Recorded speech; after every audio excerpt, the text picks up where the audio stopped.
Ladies and gentlemen, boys and girls, and everyone in between, I am OverHugs, and I would like to welcome you back to Building Bread. Thanks for choosing to join us on the adventure today. Today, we're in the middle of nowhere. But there's a reason. Really. What we're doing up here on the nether roof today is that we are going to build ourselves a gold farm. We are in desperate need of gold because we have a lot of villagers that need golden apples. And each golden apple takes 8 golden ingots in order to craft. That's a lot. That's a lot more than we've got to be able to do in any amount of fashion.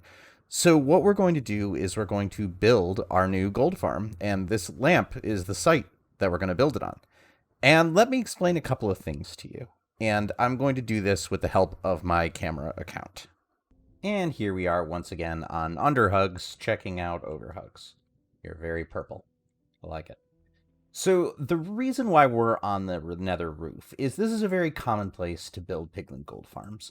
The reason for this is that the basic strategy of what we want to do is we want to find somewhere in a nether waste. Nether wastes are where piglins and zombie piglins spawn the most often.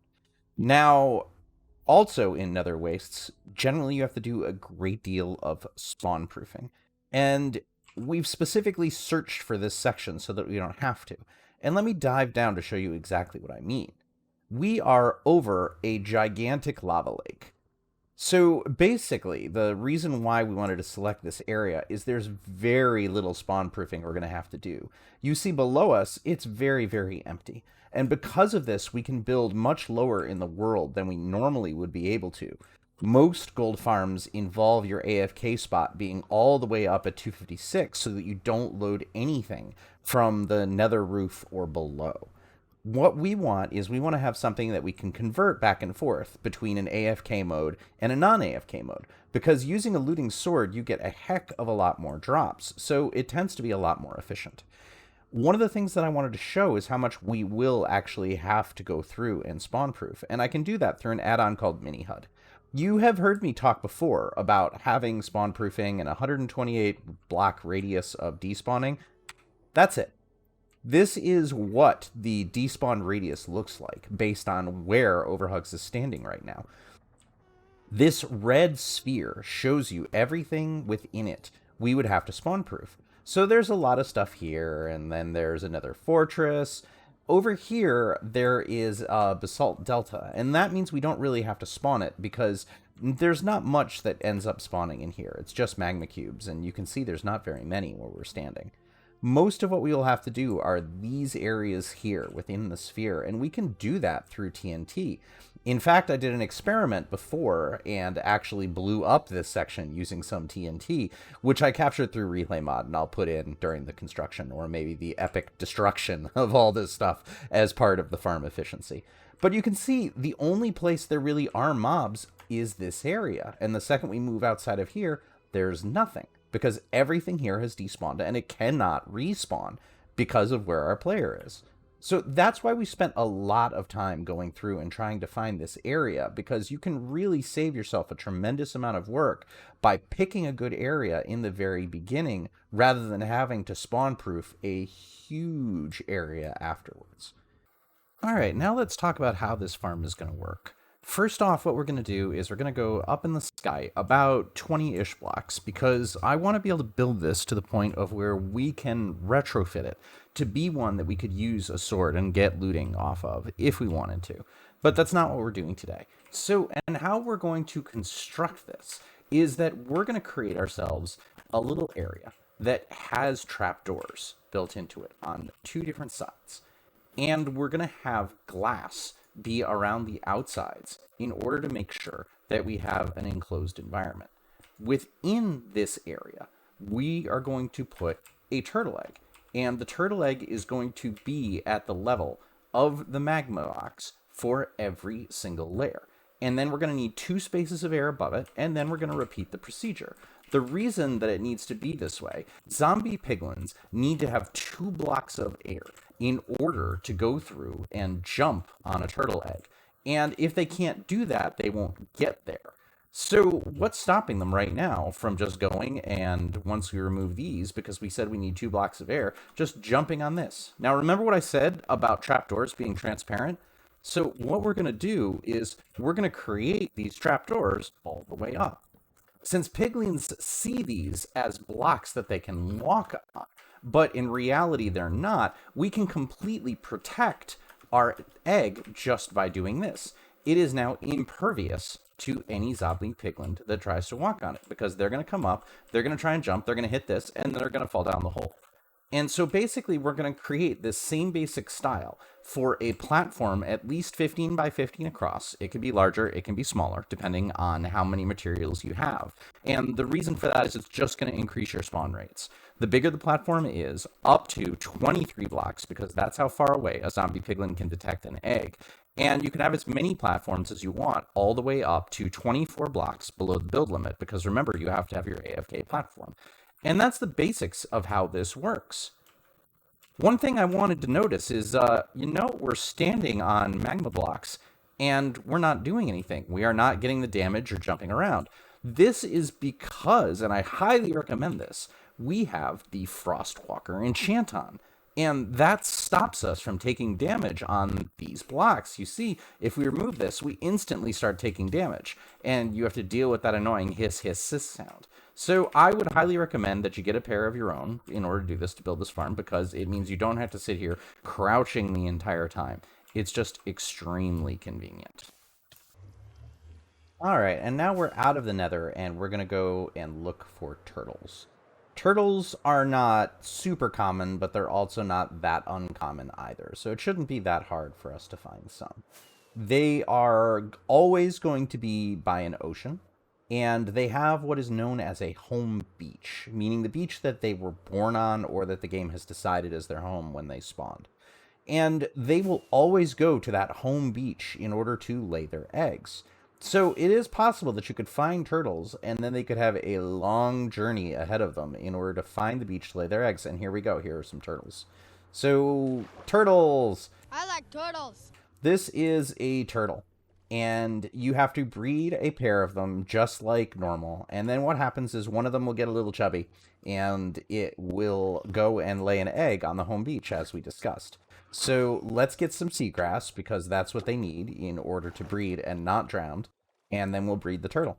Now we have a lot of grass, so let's pull these turtles and get them close to one another so that we can see which one is going to go off and lay eggs. Or turtles are sometimes not cooperative. Come here. Don't make me drown again. All right, 2 turtles. Turtle 1, turtle 2. Let's see. Who's going to go off and lay eggs? You. You saw the little bottom kind of bump out a bit more. So, find your home beach. I hope it's right here. And it looks like it is, which is great. That means we will not have to go anywhere. Yep, okay, so this is exactly what a turtle does when it finds its home beach. It'll go through and it'll dig into the sand and then should lay a couple of eggs. And one thing to note is that you have to harvest the eggs with a Silk Touch tool. If you don't use Silk Touch, they will break. So it is very important that you go through and do that. And so that is how you get turtle eggs. If you ever wanted to be able to create a farm of these, you would have to take the egg and then plant it somewhere else where you wanted it to be its home beach. Because wherever it hatches is where it's going to live. So I'm going to go and breed turtles until we have all the eggs we need. And now that we're back from our turtle egg gathering adventure, why don't we take a super speed potion and jump into our time lapse.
So here we are in the little glass shack that we've constructed for ourselves to be safe above the farm itself. And you can see how this is spawning, where we're getting decent amount of pack spawns that are running down and jumping to their death.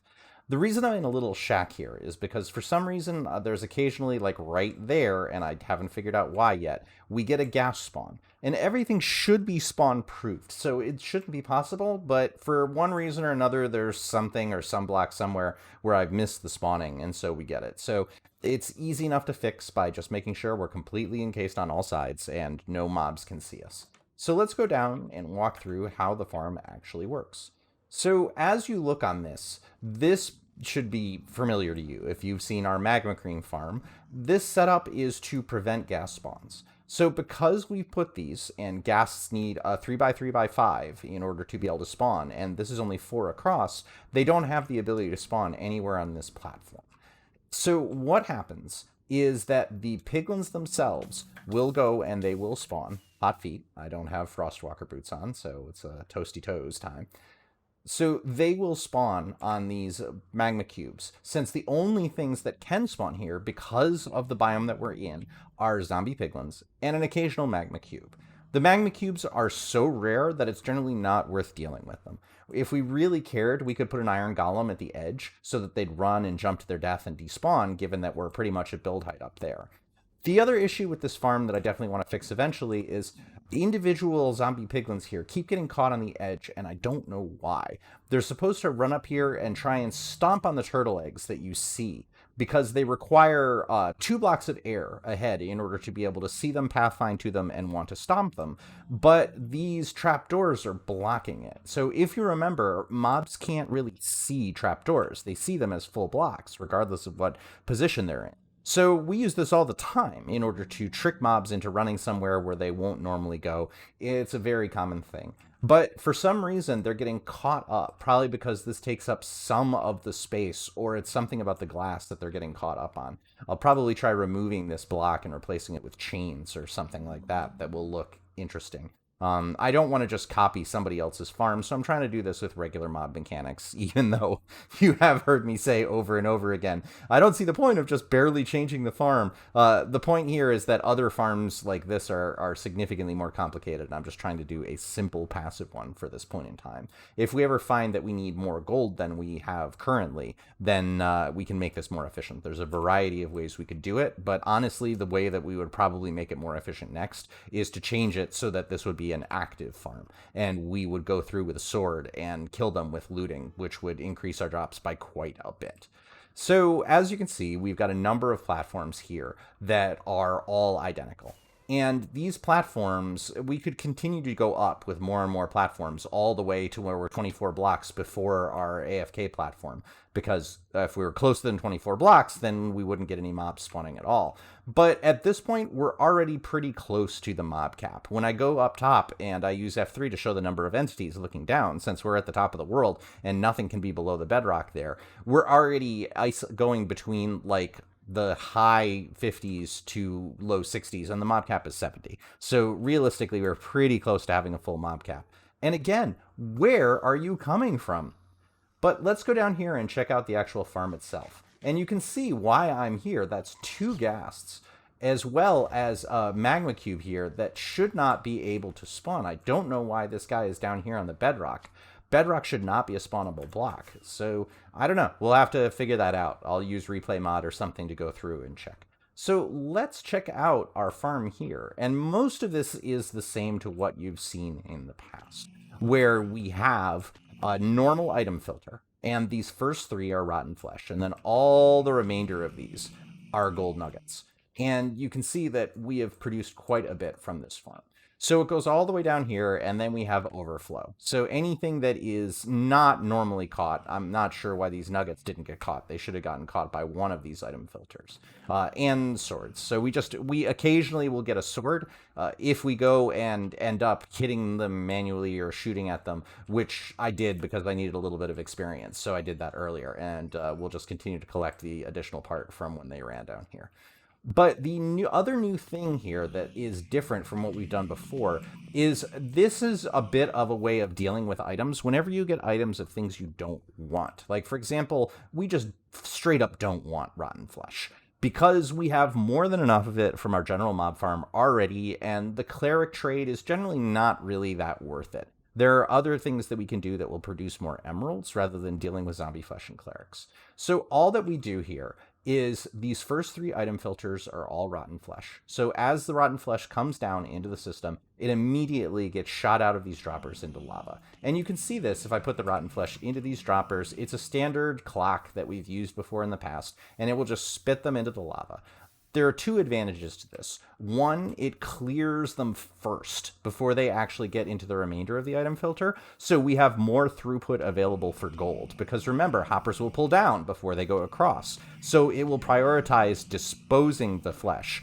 And then occasionally some golden nuggets may be caught up, but this farm produces just over the 9,000 items an hour of gold that we need in order to go across. Once we're removing the rotten flesh, nothing else is in the way, so we can focus on just retaining the gold and throwing the rotten flesh, which we don't want, into the lava.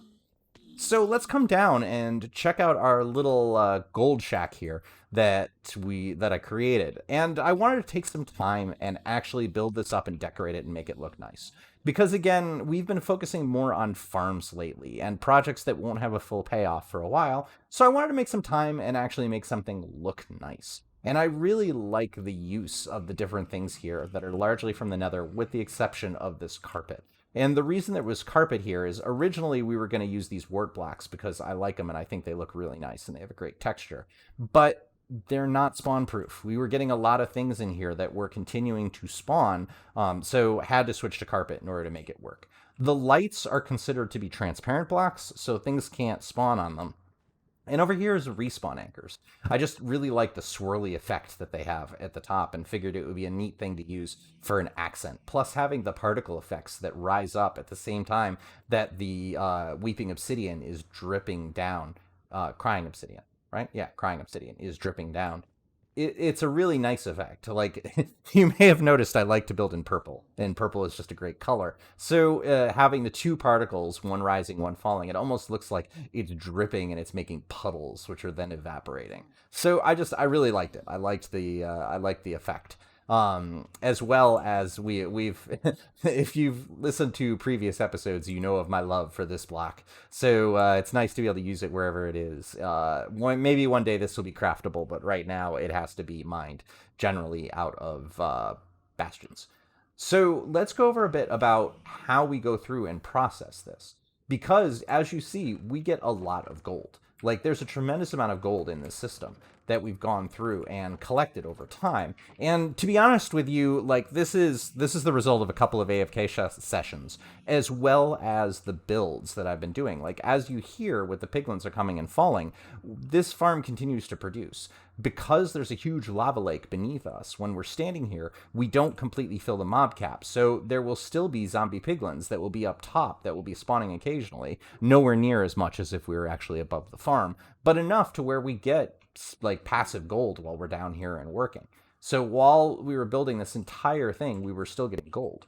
And let's go over what I do in order to craft this, because this is built this way for a very specific reason. Like, why are all the crafting tables down here? Why is there a space below it? Well, let me show you. What we can just do with all these gold nuggets is we can go, and I've already done this a couple of times, so because I've needed gold throughout the process. So let me show how this works. So this last chest here is largely storage. So if we move all our stuff that we do not need into this storage, and we fill our inventory with gold bars, what we can do is just go in here and break the chests that we want, like just like this. And we go break, break, break, break, break, break, break, break.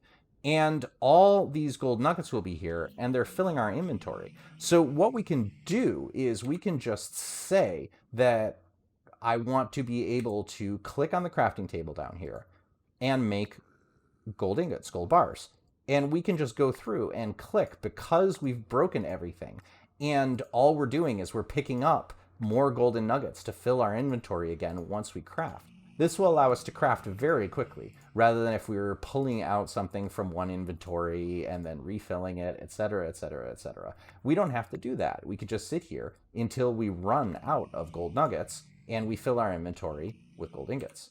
So that's basically it. That's the way that you can do this in a really fast manner, so that we've gone through and now we have 1.5 stacks of gold blocks. This is going to give us a tremendous amount of gold. So, and you can convert them back and forth, and I unfortunately do that all the time. But that is how we converted the entire row in under a minute. And again, like I said, there is a space under here, and let me move the ender chest in order to show you why. Because what we can do is we can just pick the chests, and we can do the trick of flying to get under one block. And then once we've flown, we can just come in here and shift click to replace the chests, come out one block, shift click again on the chests themselves, and now they're all replaced. So we've just gone through and done 4 double chests in about a minute, maybe 2. So that's basically how that works. And this is our gold farm. So this is going to produce quite a lot for us. As you can see, it already has. Like, we have several stacks of blocks of gold, which this is more than enough of what we need in order to do all the golden apples for probably our entire villager hall. Like, I can't imagine we'll need many more golden apples than this. And even if we do, we have several rows of chests that we have not touched, full of golden ingots still. Gold nuggets. I keep confusing those words. But what we will need for a future episode is in order to trade. So what we're going to do is we're going to have a bartering platform here as well that we can go through and convert to bars and then just feed the system so that these will barter and we'll be able to get all of the items that you get from bartering with piglins, of which I think there are 15. So that's something that we'll do in the future, and that's why this piglin is here. But that is definitely another episode, because this one is running long.